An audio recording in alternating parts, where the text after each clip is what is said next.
ہم 1979 کے عراق میں ہیں۔ نئے صدر نے اپنے ساتھی پارٹی ممبران کو بغداد کے ایک مقامی تھیٹر ہال میں ملاقات کے لیے بلایا ہے۔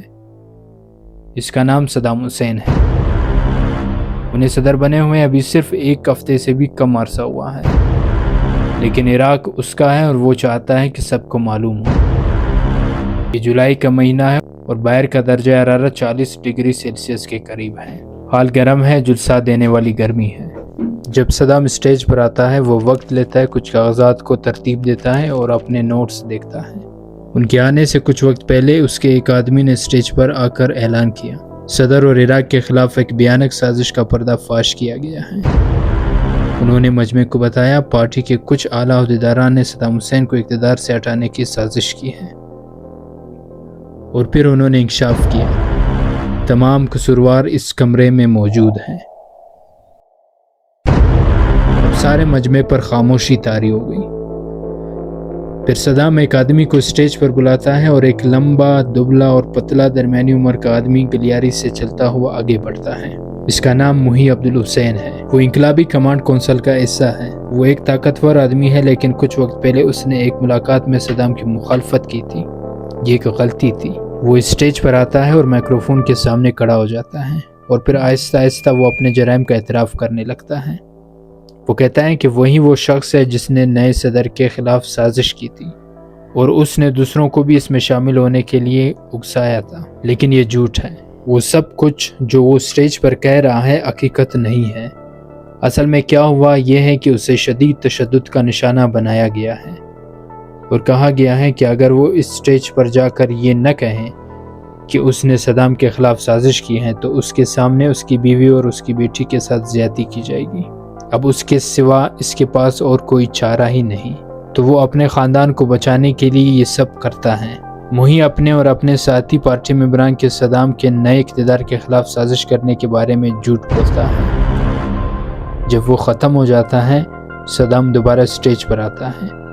صدام کو کوئی جلدی نہیں ہے۔ وہ اپنا سگار جلاتا ہے اور پھر وہ کمرے میں سوال کرتا ہے کہ ان غداروں کے خلاف کیا طریقہ کار اختیار کیا جائے۔ تمہیں جواب معلوم ہے۔ وہ ایک توقف کے بعد کہتا ہے، تلوار کے سوا کوئی اور راستہ نہیں ہے۔ تھیٹر ہال میں موجود خوفزدہ پارٹی ممبران بے چینی سے تالیاں بجانے لگتے ہیں۔ پھر صدام حاضرین کو حکم دیتا ہے کہ جب میں آپ کا نام پڑھوں آپ کھڑے ہوں گے، پارٹی کا نعرہ لگائیں گے اور کمرے سے باہر جائیں گے۔ اور پھر وہ نام پڑھنے لگتا ہے۔ ایک ایک کر کے وہ اپنی نشستوں سے کھڑے ہوتے ہیں، نعرہ لگاتے ہیں، اور پھر انہیں کمرے سے باہر لے جایا جاتا ہے۔ انہیں یہ نہیں بتایا گیا کہ انہیں کہاں لے جایا جا رہا ہے یا اس دروازے کی دوسری طرف اس کے لیے کیا منتظر ہے، لیکن انہیں شاید اندازہ ہو گیا تھا۔ زیادہ تر لوگ اگرچہ وہ ہچکچاتے ہیں وہی کرتے ہیں جو انہیں کہا جاتا ہے۔ ایک آدمی تاہم اپنے نام کے پکارے جانے پر حیران ہوتا ہے۔ میں نے کچھ نہیں کیا، وہ چلاتا ہے جب وہ کھڑا ہوتا ہے۔ صدام حسین اسے دیکھنے کی بھی زحمت نہیں کرتا۔ وہ صرف ٹھنڈے لہجے میں دوبارہ کہتا ہے، جب میں آپ کا نام پڑھوں گا آپ کھڑے ہوں گے، پارٹی کا نعرہ لگائیں گے اور کمرے سے باہر جائیں گے۔ وہ آدمی اپنا سر نیچے کرتا ہے اور کمرے سے باہر چل دیتا ہے۔ صدام پڑھتا رہتا ہے یہاں تک کہ اس نے 68 ناموں کو پکار لیا۔ وہ مسکراتا ہے اور حال میں موجود باقی لوگوں کا ان کی وفاداری کے لیے شکریہ ادا کرتا ہے، اور پھر سب ایک بار پھر بے چینی سے کھڑے ہو کر تالیاں بجانے لگتے ہیں، کچھ تو رونے بھی لگتے ہیں۔ اسٹیج پر یہاں تک کہ خود صدام بھی ایک آنسو بہاتا ہے۔ حال کے باہر صدام نے جن لوگوں کے نام پکارے ہیں انہیں ٹرکوں میں لے جایا جاتا ہے اور جیل پہنچایا جاتا ہے۔ اگلے دن 68 مقدمات کی سماعت ہوتی ہے۔ 22 مرد جن میں انقلابی کمانڈ کونسل کے 5 ارکان بھی شامل ہیں کو موت کی سزا سنائی جاتی ہے۔ صدام نے سزا پر عمل درآمد کرنے کے لیے کچھ لوگوں کو مقرر کیا ہے۔ وہ سب ان کی اپنی پارٹی یعنی باس پارٹی کے ممبران ہیں، اور ان میں سے کوئی بھی پیشہ ور جلات نہیں ہے۔ انہیں پھر اس عمارت میں جمع کیا جاتا ہے جہاں مبینہ طور پر سازش کی گئی تھی۔ پھر مجرموں کو زبردستی صحن میں لایا جاتا ہے، انہیں گھٹنوں کے بل بٹھایا جاتا ہے اور ان کی آنکھوں پر پٹیاں باندھی جاتی ہیں۔ پھر ہر ایک جلاد کو ایک ہتھیار دیا جاتا ہے اور ایک شکار سونپا جاتا ہے، اور جب وہ اپنے سابقہ پارٹی ساتھیوں کو قتل کرنے کی تیاری کر رہے ہوتے ہیں تو انہیں عمارت کے باہر جمع ہونے والے ایک بڑے ہجوم کی آواز سنائی دیتی ہے۔ صدام یہ یقینی بنانا چاہتا ہے کہ سب جان لیں کہ جو لوگ نافرمانی کریں گے ان کے ساتھ کیا ہوگا، لیکن سب سے اہم بات یہ ہے کہ وہ اپنے ساتھیوں کو یہ دکھانا چاہتا ہے چاہے وہ چاہیں یا نہ چاہیں۔ اس لیے صدام نے یہ بھی یقینی بنایا ہے کہ سزاؤں کے ساتھ ہی ایک بڑا مظاہرہ بھی ہو۔ ہزاروں عراقی بینرز اور جھنڈے لے کر جمع ہوتے ہیں، اپنے نئے صدر کی تعریفیں کرتے ہیں اور قیدیوں کی مذمت کرتے ہیں، اور پھر ایک ایک کر کے صدام کے سابق دوست اور پارٹی ممبران کو گولی مار دی جاتی ہے۔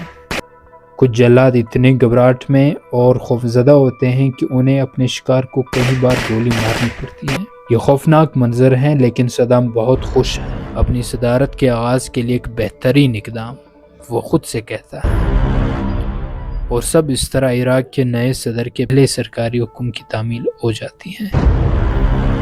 اس واقعے میں صدام نے تقریباً 68 پارٹی اراکین کو غدار قرار دے کر حال سے باہر نکلوایا، اور کچھ افراد کو موقع پر ہی سزائے موت دی گئی۔ الزامات کی حقیقت پر مختلف آراء پائی جاتی ہیں۔